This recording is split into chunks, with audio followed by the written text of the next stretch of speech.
Informasi berikutnya, pemirsa, Komisi Pemberantasan Korupsi kembali melakukan operasi tangkap tangan di Riau.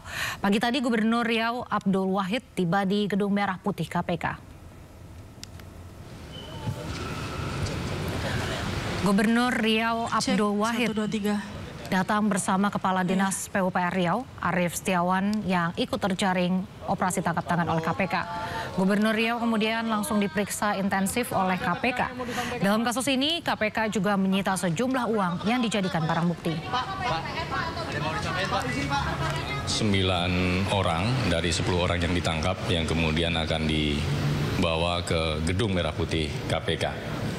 Nanti kita lihat ya, sebentar lagi sampai ke keempat. Yang dibawa pada hari ini ada 9 orang, nanti ada 2 kloter, pagi dan siang. Jadi selain pihak-pihak yang diamankan, ada juga sejumlah uang sebagai barang bukti yang diamankan dalam kegiatan tangkap tangan ini. Oke, nanti kita update lagi. Terkait dengan perkaranya apa, konstruksi perkaranya bagaimana, nanti kami akan update ya dalam konferensi pers. Uang ini berapa, nanti Mas? termasuk itu ya, ini sedang kami hitung juga. Itu diantaranya. Atau masih ada berapa, dolar Singapura? Nanti detailnya nanti ya. Mas, jadi Gubernur bisa dikonfirmasi ada di rombongan ini? Kita sambil tunggu karena sebentar lagi sampai ke keempat. Oke ya. Nanti kita update lagi. Oke, terima kasih. Untuk mengetahui sejauh mana pemeriksaan Gubernur Riau Abdul Wahid yang tertangkap tangan KPK, kita tergabung dengan rekan Bagus Prastya langsung dari Gedung KPK Jakarta. Selamat sore Bagus, bagaimana update terkini terkait pemeriksaan Gubernur Riau?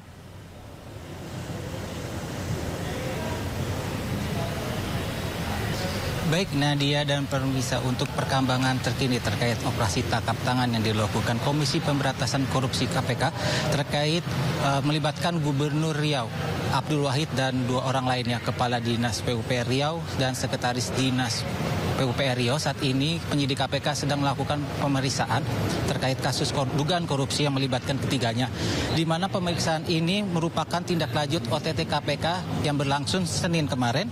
Terkait kasus apa yang melibatkan Gubernur Riau ini, kami awak media masih menunggu keterangan atau list dari pihak KPK terkait press konferensi pers terkait apa penyebab korupsi yang dilakukan Gubernur Riau tersebut. Untuk diketahui, operasi tangkap tangan OTT KPK ini, KPK mengamankan 10 orang, di mana 9 orangnya dari 10 orang dijadwalkan diperiksa gedung KPK hari ini.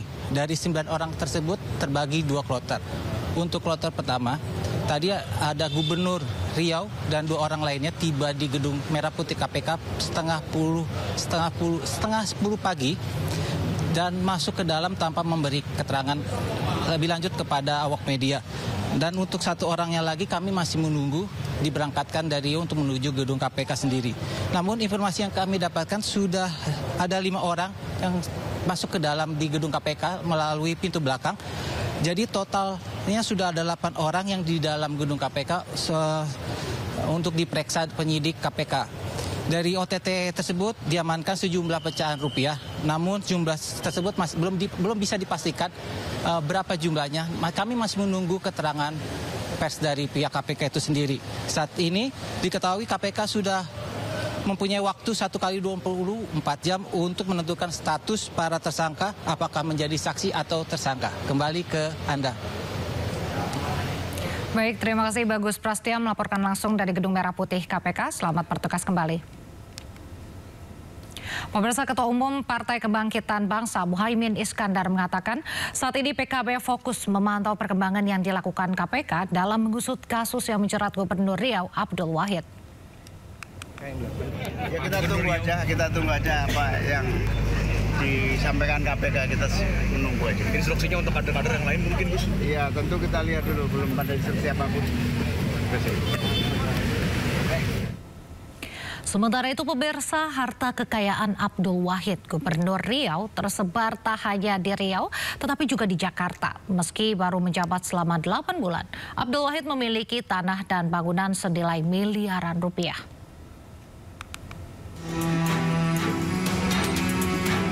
Gubernur Riau Abdul Wahid terakhir kali melaporkan kekayaannya pada 31 Maret 2024. Menurut data LHKPN, Abdul Wahid memiliki 12 aset berupa tanah dan bangunan senilai 4,9 miliar rupiah. Gubernur Riau ini juga memiliki 3 mobil senilai 780 juta rupiah.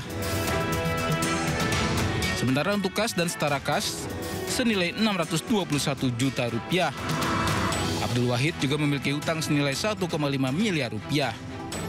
Total harta kekayaan yang dimiliki mencapai 4,8 miliar rupiah. Kita beralih ke informasi lain, pemirsa. Usai melakukan asesmen 5 jam di BNNP DKI Jakarta, selebritas Onadio Leonardo kembali diperiksa di Polres Metro Jakarta Barat. Asesmen diajukan pihak keluarga agar Onat dapat segera direhabilitasi. Dengan pengawalan, selebritas Onadio Leonardo atau Onat keluar dari gedung BNNP DKI Jakarta dan kembali ke Polres Jakarta Barat usai menjalani asesmen. Setelah selama 5 jam menjalani asesmen, Onat enggan menjawab pertanyaan awak media.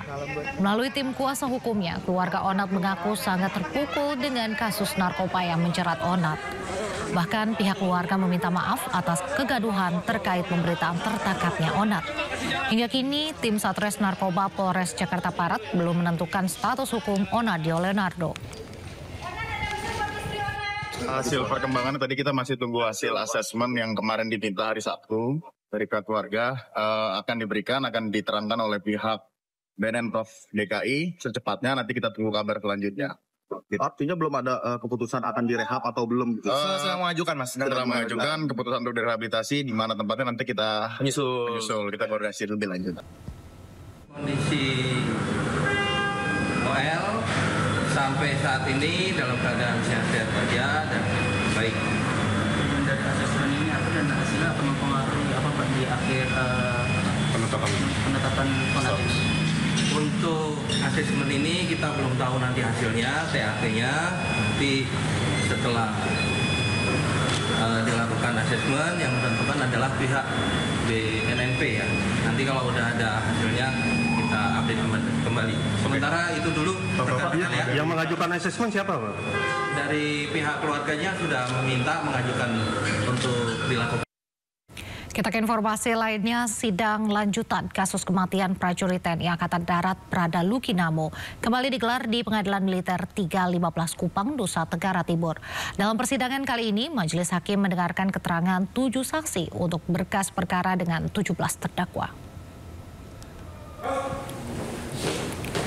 Sebanyak 17 terdakwa kasus kematian prajurit TNI Angkatan Darat Prada Lukinamo kembali dihadirkan dalam sidang lanjutan di Pengadilan Militer 315 Kupang Selasa pagi.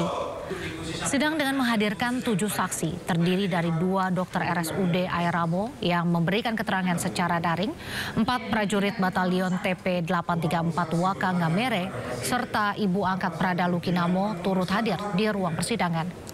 Dalam keterangannya, 2 dokter RSUD Airamo Kabupaten Nagekeo menyatakan menemukan sejumlah luka memar pada tubuh Prada Luki yang diduga akibat trauma benda tajam dan benda tumpul. Sidang lanjutan dijadwalkan kembali pekan depan untuk mendengarkan keterangan saksi selanjutnya.